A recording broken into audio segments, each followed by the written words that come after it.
Pemirsa, tentunya masih bersama dengan kami dalam Berita Lampung.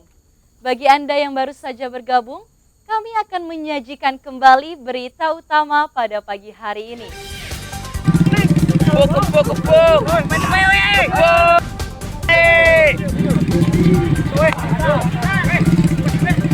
Seorang pencuri 45 motor di Tanggamus babak belur dihakimi massa.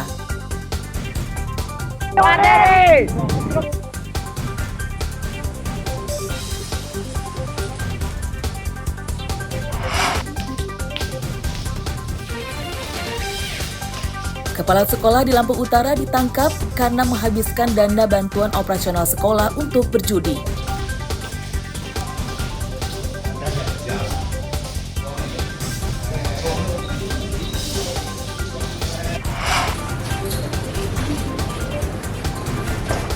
Dua pemuda Pauga di Bandar Lampung ditangkap karena menganiaya pengendara motor.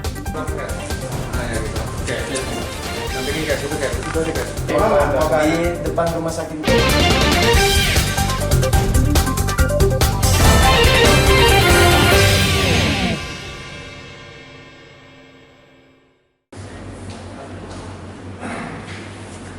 Tatapan mata kosong seakan menyesali perbuatannya terpancar di wajah Rozir saat berada di ruang pemeriksaan Mapolres Lampung Utara Kamis siang.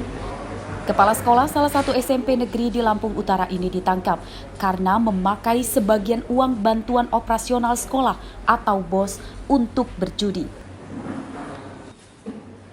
Kasusnya terungkap dari hasil audit Inspektorat Lampung Utara pada anggaran 2019 di sekolah yang dipimpin tersangka. Kerugian negara ditaksir hingga 230 juta rupiah.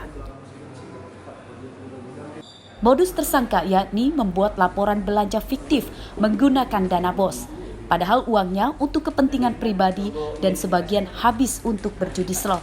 Audit perlindungan kerugian negara oleh Inspektorat Lampung Utara dengan hasil yaitu adanya kerugian negara sebesar 230 juta rupiah. Operandi yang bersangkutan yaitu bahwa terkait dengan dana BOS di SMP Negeri 3 Lumayan tersebut diperuntukkan harusnya untuk pembelian alat pembelajaran bagi siswa yang berbasis digital yaitu tablet, komputer, dan server. Akan tetapi anggaran sebesar 220 juta tersebut tidak dipergunakan sebagai mestinya atau tidak dibelanjakan alias fiktif. Beberapa pakaian, kartu ATM, dan data laporan keuangan dan BOS di sekolah tersangka disita sebagai barang bukti. Atas perbuatannya, tersangka terancam hukuman 4 tahun penjara. Ardio Haba melaporkan dari Lampung Utara.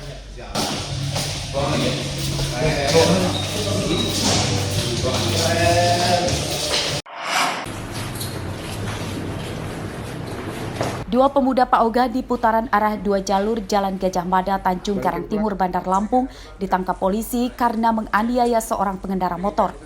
Tersangka bernama Femas Bagus dan Tubagus Rizky, berusia 20 tahun, warga Jagabaya 2, Bandar Lampung. Satu dari Karuntang.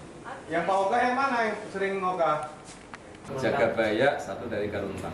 Penganiayaan itu terjadi ketika korban menegur para tersangka yang aksinya malah membuat kemacetan arus lalu lintas. Tersangka yang tidak terima tuduhan itu langsung mengeroyok korban hingga babak belur dan dibawa warga ke rumah sakit.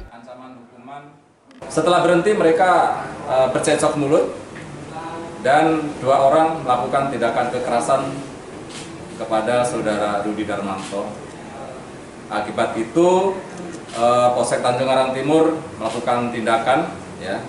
Saat itu ditemukan 1 orang luka-luka atas nama korban Rudi Darmanto. Kemudian atas kejadian tersebut kami membuat laporan polisi, ya, LTB 122 Agustus 2024 tanggal 4 Agustus 2024 dan terhadap kedua pelaku setelah dilakukan pemeriksaan kami tetapkan sebagai tersangka. Saat di kantor polisi, tersangka berdalih membela diri karena dianiaya duluan oleh korban.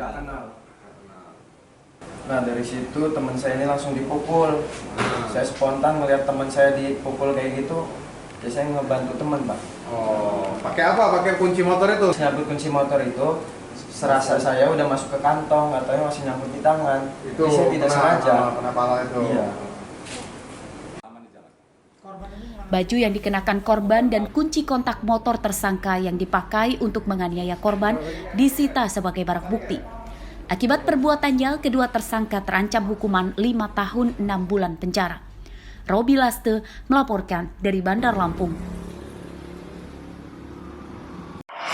Oke, baik. Terima kasih. Masyarakat perlu berhati-hati menilai notaris supaya tidak menjadi korban penipuan. Para notaris juga wajib teliti untuk menghindari adanya kejahatan praktik pencucian uang yang dilakukan klien bermodus pendirian badan usaha maupun aset lainnya seperti tanah, bangunan, dan kendaraan. Hal ini disampaikan pada kegiatan Nasional Ikatan Notaris Indonesia di sebuah hotel di Bandar Lampung Kamis siang.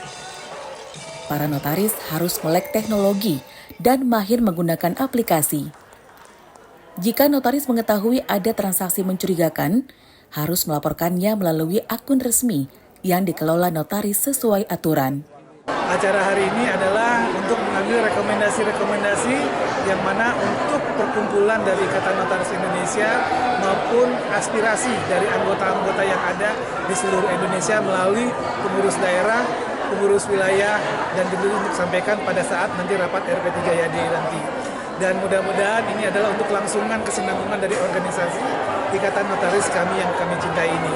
Lalu di sini juga tidak hanya dalam artian kepengurusan aja, tapi dalam artian juga wacana pembekalan yang akan dilaksanakan oleh pengurus wilayah dan pengurus pusat dari Ikatan Notaris Indonesia keterkaitan mengenai update keilmuan yang akan dilangsungkan oleh pengurus wilayah yang ada di saat ini. Untuk prinsip kehati-hatian ini kan ada dituangkan awalnya adalah pada saat pemerintah Republik Indonesia ingin masuk dalam satu organisasi FATF namanya anti money laundry ya, anti pencucian uang. Maka untuk pada saat kita sebagai notaris apabila ada terhadap atau ada transaksi yang kita duga transaksi keuangan mencurigakan, maka kita juga sudah diberikan akun untuk hanya melaporkan transaksi tersebut lewat akun 2AML yang dikelola oleh PPATK, tapi itu sifatnya hanya menyampaikan. Pada kegiatan ini juga ditegaskan meski bukan penegak hukum, notaris perlu dilindungi undang-undang dalam melaksanakan tugas.